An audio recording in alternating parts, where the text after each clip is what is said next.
ಮತ್ತೆ ವಿಧಾನಮಂಡಲ ಅಧಿವೇಶನ ಶುರುವಾಗ್ತಾ ಇದೆ.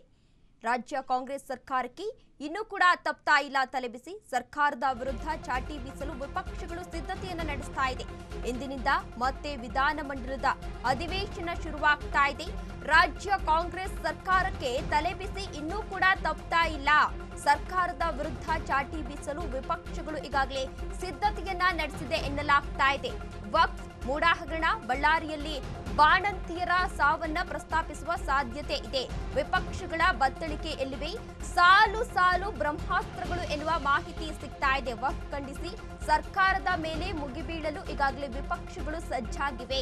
ವಕ್ಫ್ ನೋಟಿಸ್, ಪಹಣಿಯಲ್ಲಿ ವಕ್ಫ್ ಹೆಸರು ನೋಂದಣಿ ವಿಚಾರವನ್ನ ಪ್ರಸ್ತಾಪಿಸುವ ಸಾಧ್ಯತೆ ಇದೆ ಎನ್ನಲಾಗ್ತಾ ಇದೆ. ಇದೇ ವಿಚಾರ ಪ್ರಸ್ತಾಪಿಸಿ ಸರ್ಕಾರವನ್ನ ಕಟ್ಟಿ ಹಾಕಲು ಅಸ್ತ್ರವನ್ನ ಪ್ರಯೋಗಿಸ್ತಾ ಇದೆ ವಿಪಕ್ಷಗಳು ಎನ್ನುವ ಮಾಹಿತಿ ಸಿಗ್ತಾ ಇದೆ. ಈಗಾಗಲೇ ಡಿಸೆಂಬರ್ 9ರಿಂದ ಅಧಿವೇಶನ ಶುರುವಾಗಿದ್ದು ಇದು ಮೊದಲನೇ ವಾರದ ಅಧಿವೇಶನ ಈಗಾಗಲೇ ಕಂಪ್ಲೀಟ್ ಆಗಿದೆ. ಶನಿವಾರಕ್ಕೆ ಇವತ್ತಿನಿಂದ ಎರಡನೇ ವಾರದ ಅಧಿವೇಶನ ಶುರುವಾಗಲಿದೆ. ರಾಜ್ಯ ಕಾಂಗ್ರೆಸ್ ಸರ್ಕಾರಕ್ಕೆ ಇನ್ನೂ ಕೂಡ ಇದು ತಲೆಬಿಸಿಯಾಗಿ ಪರಿಣಮಿಸ್ತಾ ಇದೆ. ಸರ್ಕಾರದ ವಿರುದ್ಧ ಚಾಟಿ ಬೀಸಲು ವಿಪಕ್ಷಗಳು ಈಗಾಗಲೇ ಸಕಲ ಸಿದ್ಧತೆಯನ್ನ ಕೂಡ ಮಾಡಿಕೊಂಡಿದ್ದಾರೆ. ವಕ್ಫ್ ವಿಚಾರ ಇರಬಹುದು, ಮೂಡ ಹಗರಣ ಇರಬಹುದು, ಬಳ್ಳಾರಿಯಲ್ಲಿ ಬಾಣಂತಿಯರ ಸರಣಿ ಸಾವು ಕೇಸ್ ಏನಿತ್ತು ಆ ಎಲ್ಲ ವಿಚಾರವನ್ನ ಅಧಿವೇಶನದಲ್ಲಿ ಪ್ರಸ್ತಾಪಿಸುವ ಸಾಧ್ಯತೆ ಇದೆ. ಬಳ್ಳಾರಿಯಲ್ಲಿ ಬಾಣಂತಿಯರ ಸರಣಿ ಸಾವು ಪ್ರಕರಣವನ್ನ ಪ್ರಸ್ತಾಪಿಸುವ ಸಾಧ್ಯತೆ ಇದೆ.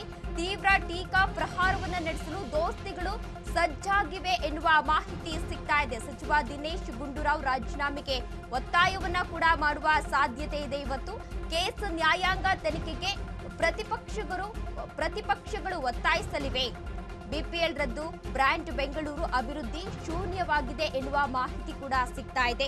ಲಾ ಅಂಡ್ ಆರ್ಡರ್ ವಿಚಾರದ ಬಗ್ಗೆಯೂ ಕೂಡ ಇಂದು ಚರ್ಚೆ ನಡೆಸುವ ಸಾಧ್ಯತೆ ಇದೆ ಎನ್ನಲಾಗ್ತಾ ಇದೆ. ಅನೇಕ ಅಸ್ತ್ರ ಪ್ರಯೋಗಿಸಿ ಸರ್ಕಾರಕ್ಕೆ ದೋಸ್ತಿ ವಿಪಕ್ಷಗಳು ಏನಿದ್ದಾವೆ ಕಾಂಗ್ರೆಸ್ ಹಾಗೂ ಬಿಜೆಪಿಯವರು ಇವತ್ತು ತರಾಟೆಗೆ ತೆಗೆದುಕೊಳ್ಳುವ ಸಾಧ್ಯತೆ ಇದೆ ಎನ್ನಲಾಗ್ತಾ ಇದೆ.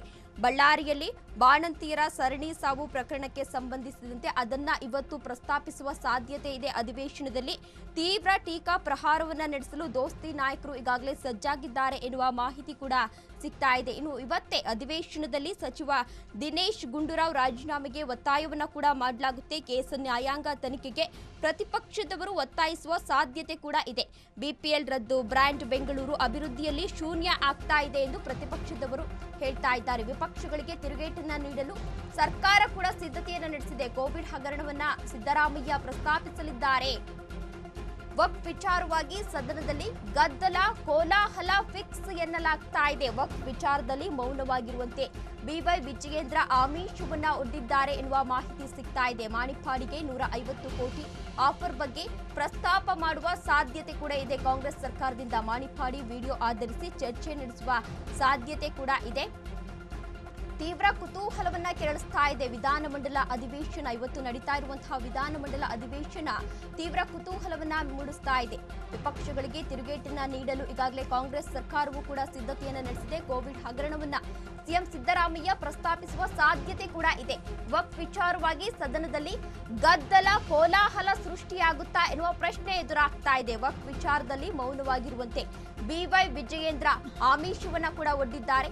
ಮಾಣಿಪ್ಪಾಡಿಗೆ 150 ಕೋಟಿ ಆಫರ್ ಬಗ್ಗೆ ಪ್ರಸ್ತಾಪ ಮಾಡುವ ಸಾಧ್ಯತೆ ಕೂಡ ಇದೆ ಅನ್ನುವ ಮಾಹಿತಿ ಕೂಡ ಸಿಗ್ತಾ ಇದೆ. ಹಾಗಾದ್ರೆ ಬಿಜೆಪಿಯ ಅಸ್ತ್ರಗಳು ಯಾವ್ಯಾವು ಅಂತ ನೋಡೋದಾದ್ರೆ ರೈತರ ಜಮೀನನ್ನ ವಕ್ಫ್ ಆಸ್ತಿ ಎಂದು ಘೋಷಿಸಿರುವ ವಿಚಾರವನ್ನ ಪ್ರಸ್ತಾಪಿಸುವ ಸಾಧ್ಯತೆ ಇದೆ. ಇನ್ನು ಎರಡನೆಯದನ್ನ ನೋಡೋದಾದ್ರೆ ಬಿಜೆಪಿಯ ಅಸ್ತ್ರಗಳಲ್ಲಿ ಎರಡನೆಯದನ್ನ ನೋಡೋದಾದ್ರೆ ಬಾರ್ ಲೈಸೆನ್ಸ್ ನ ಪಡೆಯಲು ಕೋಟಿ ಕೋಟಿ ಲಂಚ ಆರೋಪ ಕೇಳಿ ಬಂದಿತ್ತು. ಅದನ್ನು ಕೂಡ ಪ್ರಸ್ತಾಪಿಸುವ ಸಾಧ್ಯತೆ ಇದೆ. ಇನ್ನು ರಾಜ್ಯದ ಕೆಲ ಜಿಲ್ಲೆಗಳಲ್ಲಿ ಗ್ಯಾರಂಟಿ ಯೋಜನೆಗಳು ಕುಂಠಿತವಾಗಿದೆ, ಅದನ್ನು ಕೂಡ ಪ್ರಸ್ತಾಪಿಸುವ ಸಾಧ್ಯತೆ ಇದೆ. ಬಿಜೆಪಿ ಅಸ್ತ್ರಗಳಾಗಿವೆ ಇವೆಲ್ಲ.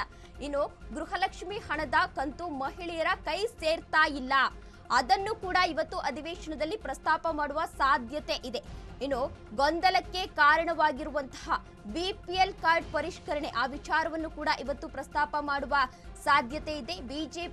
ಬಿಜೆಪಿ ನಾಯಕರು ಈ ಎಲ್ಲ ಅಸ್ತ್ರಗಳನ್ನ ಪ್ರಯೋಗಿಸುವ ಸಾಧ್ಯತೆ ಇದೆ. ಇವತ್ತು ಅಧಿವೇಶನದಲ್ಲಿ ಕ್ಷೇತ್ರಗಳಿಗೆ ಕೊಡುವ ಅನುದಾನದಲ್ಲಿ ಕಾಂಗ್ರೆಸ್ ಸರ್ಕಾರ ತಾರತಮ್ಯವನ್ನ ಮಾಡ್ತಾ ಇದೆ, ಆ ವಿಚಾರವನ್ನು ಕೂಡ ಪ್ರಸ್ತಾಪಿಸುವ ಸಾಧ್ಯತೆ ಇದೆ. ಇನ್ನು ಬಳ್ಳಾರಿ ಜಿಲ್ಲಾಸ್ಪತ್ರೆಯಲ್ಲಿ ಬಾಣಂತಿಯರ ಸರಣಿ ಸಾವು ಕೇಸ್ ವಿಚಾರವನ್ನ ಕೂಡ ಪ್ರಸ್ತಾಪಿಸುವ ಸಾಧ್ಯತೆ ಇದೆ. ಇವತ್ತು ಬಿಜೆಪಿಯವರು ಈಗಾಗಲೇ ಕೆಲವು ನೋಟ್ ಪಾಯಿಂಟ್ಸ್ ಗಳನ್ನ ಕೂಡ ಮಾಡ್ಕೊಂಡಿದ್ದಾರೆ. ಯಾವ್ಯಾವ ವಿಚಾರವನ್ನ ಅಲ್ಲಿ ಪ್ರಸ್ತಾಪ ಮಾಡಬೇಕು ಎಂದು ಪಾಯಿಂಟ್ಸ್ ಗಳನ್ನ ಕೂಡ ಮಾಡ್ಕೊಂಡಿದ್ದಾರೆ. ಇದಕ್ಕೆ ಕಾಂಗ್ರೆಸ್ ಕೂಡ ಪ್ರತ್ಯಾಸ್ತ್ರವನ್ನ ಮಾಡ್ತಾ ಇದೆ. ಕೋವಿಡ್ ಹಗರಣ, ಬೋವಿ ನಿಗಮದಲ್ಲಿ 87 ಕೋಟಿ ಅಕ್ರಮ ನಡೆದಿತ್ತು, ಅದೆಲ್ಲವನ್ನ ಕೂಡ ಪ್ರತ್ಯಸ್ತ್ರವಾಗಿ ಉಪಯೋಗವನ್ನ ಮಾಡ್ತಾ ಇದ್ದಾರೆ, ಬಳಕೆಯನ್ನ ಮಾಡ್ತಾ ಇದ್ದಾರೆ, ಪ್ರಸ್ತಾಪಿಸುವ ಸಾಧ್ಯತೆ ಇದೆ. ಇದು PSI ಹಗರಣ, ಕಿಯೋನಿಕ್ಸ್ ನಲ್ಲಿ 400 ಕೋಟಿ ರೂಪಾಯಿ ಅಕ್ರಮ ಆಗಿತ್ತಲ್ಲ, ಅದನ್ನು ಕೂಡ ಪ್ರಸ್ತಾಪಿಸುವ ಸಾಧ್ಯತೆ ಇದೆ.